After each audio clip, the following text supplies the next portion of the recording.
If you're from this area, chances are you've heard the name Thomas A. Johnson and the wonderful high-quality furniture that he and his team handcraft right here in Lynchburg. I really enjoyed getting to chat with Thomas about his talent, his craft, and about his mission to teach others about the art of woodworking. Here's Thomas. If you look at just the Thomas Johnson furniture, we accomplished nothing in that we make furniture and we sell to people and we make money and that's it. That's not a bad thing. I know, but it has to go beyond just making furniture and selling furniture and being rich and sitting on a hill and everybody else is beneath you. Okay. You want to make sure that the ancient trade of woodworking is kept intact. Unfortunately, today we don't see that. You know, everything is just going to China, going to third world country. But America has all the raw materials, the resources that we need to use here instead of shipping to China or other countries. So I think there's the need to focus in on technical education. And that's why, you know, me thinking about technical education is a big deal. It's not a vision, it's a cause, and I think America needed to look into that seriously. So what you're doing is, so it's almost, yes, technical education, absolutely, I think a must-have in this day and age, but you're trying to sort of do your own technical education by teaching folks to do what you do here. Well, technical education under woodworking is broad.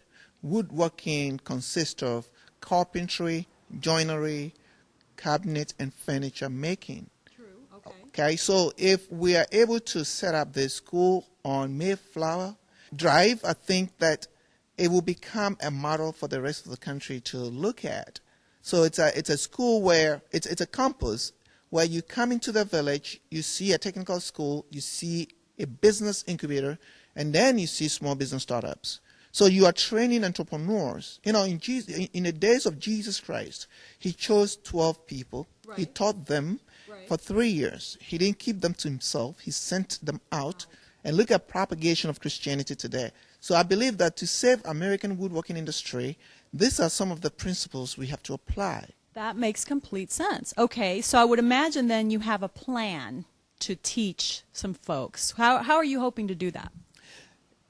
I have a plan. I have the buildings. I have most of the things.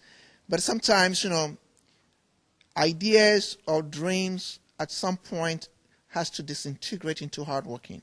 Sure. Of course, I do work hard, yes, but it's not easy. You need some funds and some, other expertise to team up with you to make it become a real deal. So for me, living in the heart of Virginia, it's a great thing because I've learned so much in Lynchburg, and so I was hoping that I could, garner or mobilize enough interest so that together we can build this model and then, let the rest of the country realize the need to training entrepreneurs in woodworking industry. Now, if this model can be applicable to other area of specialty, great. Right. Because we need to save America woodworking industry. In so doing, we will be able to export to the Chinese and other third world country. Instead of all of theirs coming here, we're going to be able to send some of our work and the great craftsmanship that we have in this country, send it and export it. Yeah, because for me it doesn't make sense if we have the raw materials, the natural resources, and cut the trees and ship them to China, and in exchange for added value products. Right. And then we pay more money for what we buy from them. Okay. Then borrow from them when we are broke. It doesn't make sense. Right. Economically, it doesn't make sense. Socially, it doesn't make sense. Across the board, it doesn't make sense. Well, let's do this. Let's take a quick break, and then I want to come back and talk to you a little bit more and find out maybe how the public can help you with this mission and this dream that you have to teach the trade of woodworking. We'll be right back.